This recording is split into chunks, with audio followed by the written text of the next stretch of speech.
Menyoal pemukulan petugas PLN di Wamsisi, Buruh Selatan Provinsi Maluku, Koordinator PLN Kantor Pembantu Wamsisi mengaku sangat menyesalkan kejadian itu.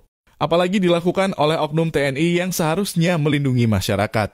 Kami menyesalkan pemukulan yang terjadi di area kerja Vital PLT di Wamsisi dan berharap dapat diselesaikan seadil-adilnya, kata Ejen Abdurrahman kepada Tribun Ambon, Kamis 20 Juli 2023.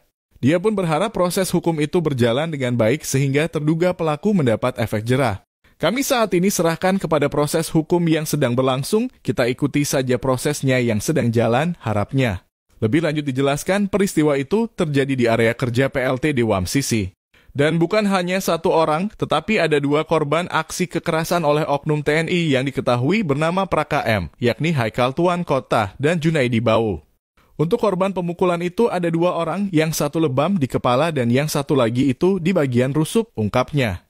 Sementara itu, Kapendam 16 Patimura Letkol Ar Agung Sinaring mengatakan kejadian itu hanya salah paham persoalan pemadaman listrik. Praka M sendiri berasal dari Satuan Satgas Pamrahwan Yon Arm 1 Kostrad, Pos Wamsisi dan sudah diamankan di Subdenpom di Namlea untuk proses hukum. Untuk info lain-lain masih dalam penyidikan, nanti dikabari lagi, pungkasnya. Hebat masih tandang gitu, terus. Hebat dia itu pula. Tandang.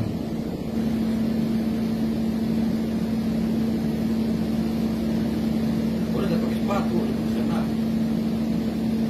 Dia bersedia dia kan.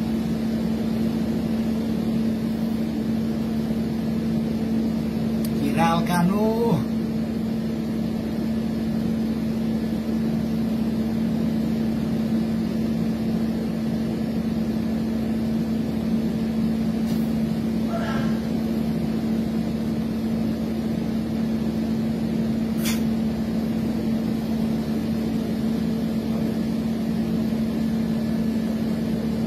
Binatang ni.